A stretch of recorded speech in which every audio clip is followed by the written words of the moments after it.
second-order derivatives of inverse trigonometric functions. Hello everyone. In our previous sections, we have already mastered how to compute the second-order derivative for polynomial and exponential functions. However, as we transition to inverse trigonometric functions, you will notice a specific challenge. The first derivative often results in a fraction that contains a radical or a square root in the denominator. If we were to differentiate such a fraction a second time using the standard quotient rule, the process would become algebraically tedious and very prone to errors. To simplify this and make the calculation more manageable, we use specific algebraic techniques to rearrange the equation before we perform the second differentiation. In this subsection, we will focus on proving a classic identity for the function y equals inverse sine of x. Our goal is to prove that open parenthesis 1 minus x squared, close parenthesis, multiplied by the second derivative of y with respect to x, minus x multiplied by the first derivative of y with respect to x, equals 0. Over the next few slides, I will walk you through two different methods to achieve this result. Method 1, the product rule method. Now, let's move on to our first approach, which we call the product rule method. As we discussed in the previous slide, the main challenge here is that the first derivative often leaves us with a complicated fraction. The goal of this specific method is to eliminate that fraction by rearranging the terms. By doing this, we can use the product rule for our second differentiation, which is much more manageable and less prone to error than the quotient rule. Let's walk through the step-by-step derivation. Starting with step 1, we first need to establish our first derivative. For the function y equals inverse sine of x, the first derivative, di dx, is equal to 1 over the square root of 1 minus x squared. Now, if we were to differentiate this as it is, we would have to use the quotient rule, which can get quite messy. So, in step 2, we rearrange the equation to avoid those fractions. We do this by multiplying both sides of the equation by the square root of 1 minus x squared. This simplifies our expression to the square root of 1 minus x squared multiplied by di dx equals 1. By shifting the radical term to the left side, we have successfully transformed the expression into a product of two terms, setting us up perfectly to apply the product rule in the next slide. Method 1 continued, differentiation using product rule. Now that we have rearranged our equation to avoid the complexity of the quotient rule, let's move on to step 3. At this stage, we need to differentiate both sides of our equation with respect to x. If you look at the left-hand side, you will notice that we have two functions multiplied together. This means we must apply the product rule. To recall, the product rule tells us that the derivative of u times v is equal to u times the derivative of v, plus v times the derivative of u in the context of our problem. We can define u as the square root of 1 minus x squared, and v as the first derivative of y with respect to x. So, we set up our differentiation as follows.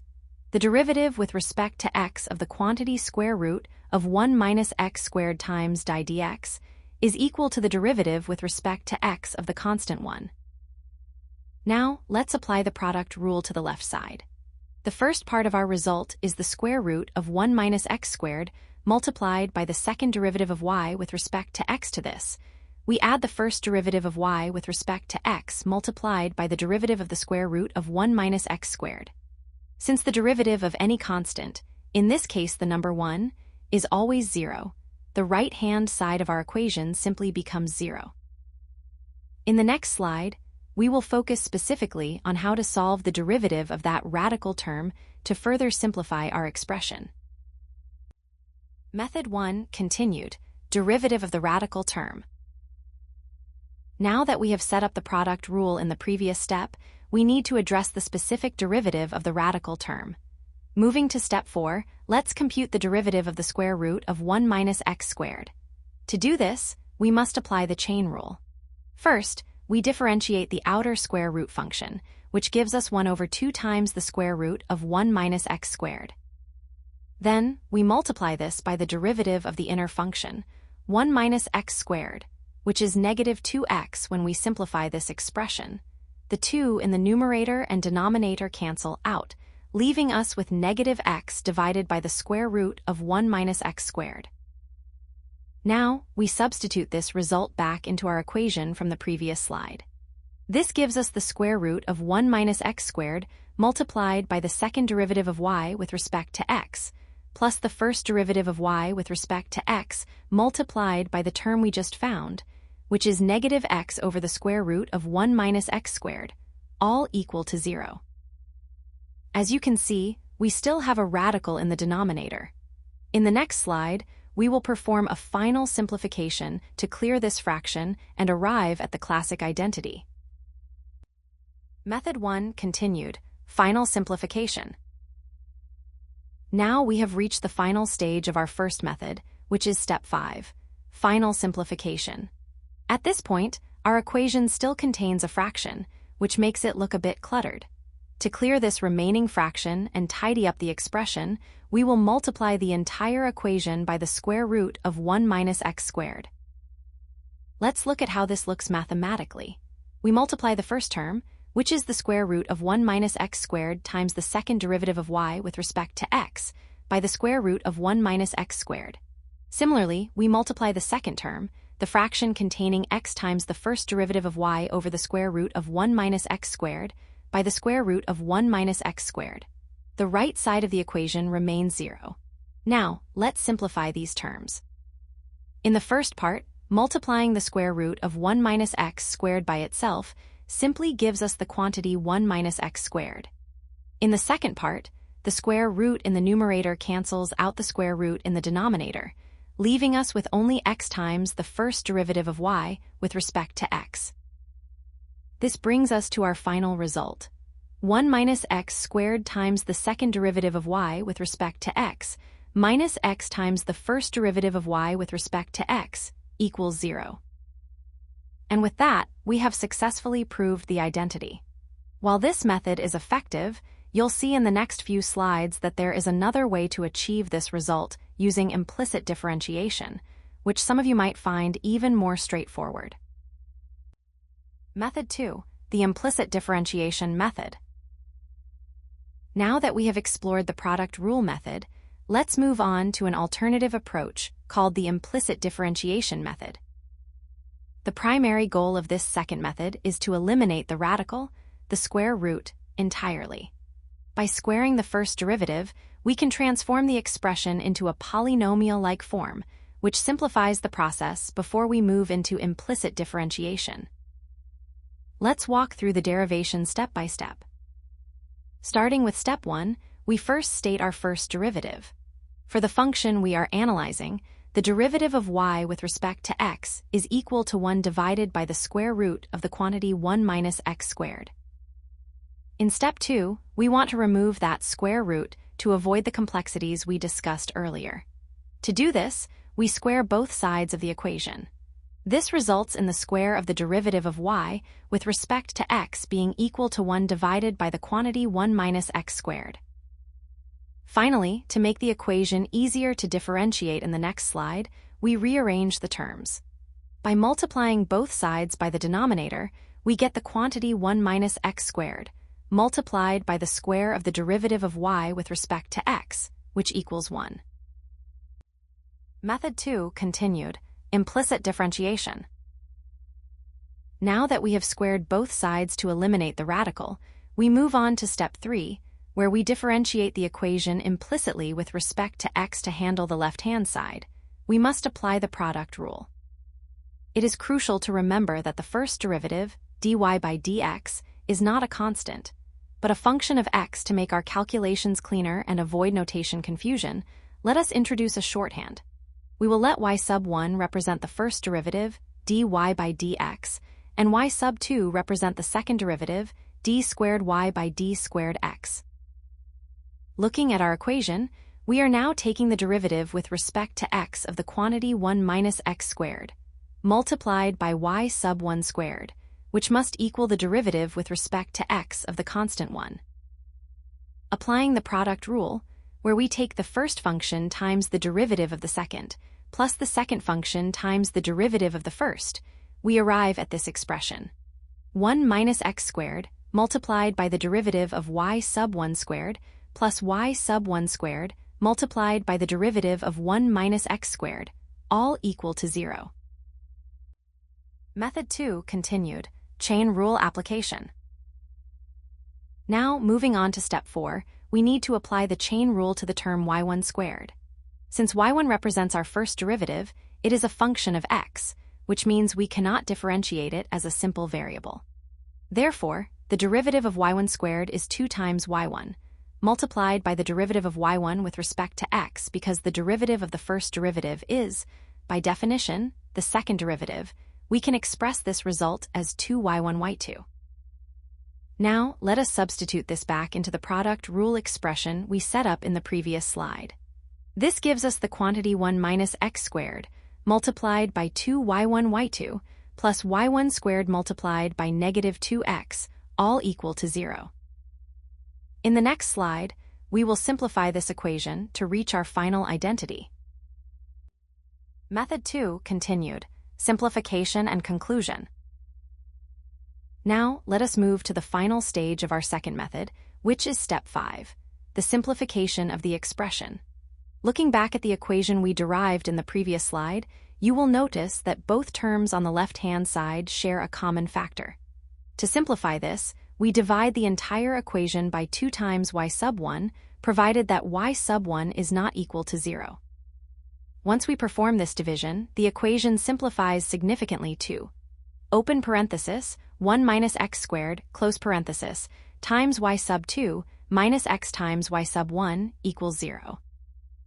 Now, to make this expression clear and formal, we must substitute our shorthand notation back into the standard Leibniz notation. We replace y sub 1 with the first derivative, dy by dx, and y sub 2 with the second derivative, d squared y by d squared x. This leads us to our final result.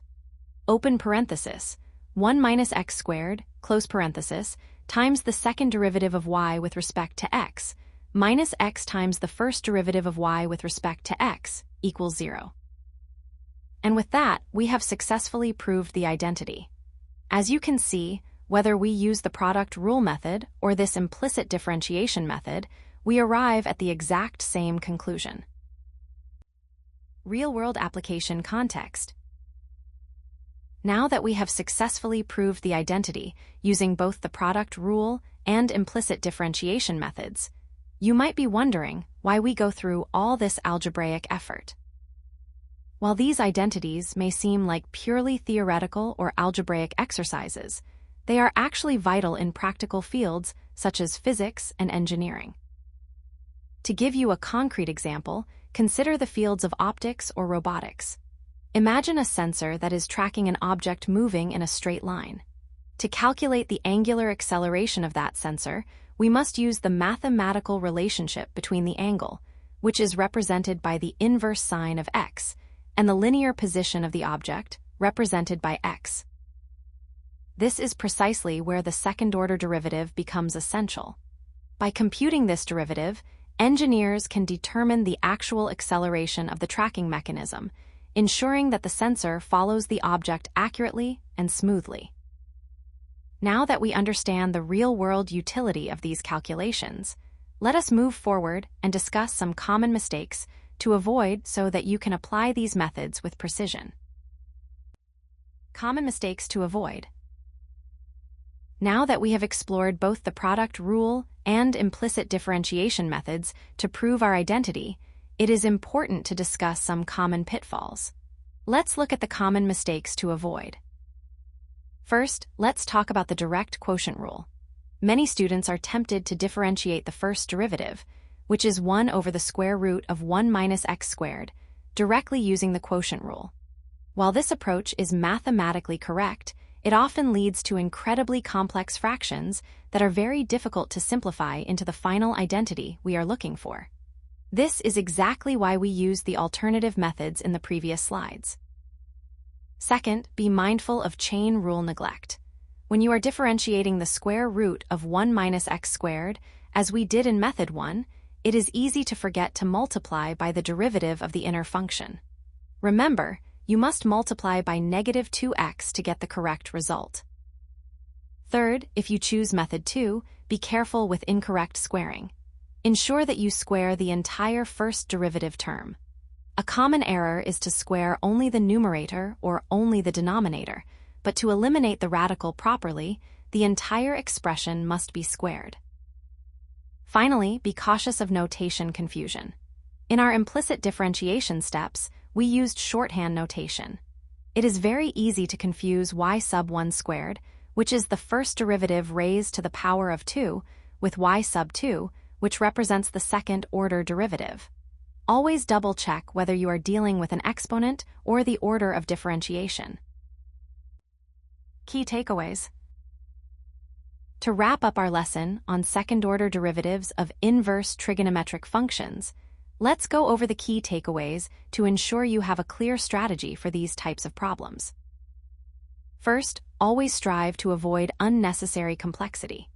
As we discussed at the start of the session and highlighted in our common mistakes slide, when the first derivative of an inverse trig function results in a fraction containing a radical, you should avoid using the quotient rule for the second derivative.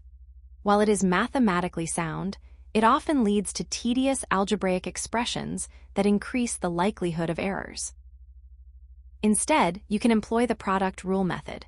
Remember how we rearranged the equation so that the function multiplied by the first derivative of y with respect to x equals a constant. By shifting the terms this way, we can use the product rule, which is generally much more manageable. Alternatively, you can use the implicit method. In this approach, we square the first derivative to eliminate the radicals entirely. Once the expression is in a polynomial-like form, we can differentiate it implicitly to find the second derivative. Finally, regarding identity verification, keep in mind that both of these methods are completely valid and will always lead you to the same final result. The choice between them simply depends on which algebraic path you find more intuitive and comfortable to execute. Mastering these two techniques will allow you to handle complex second-order derivatives with much more confidence and precision.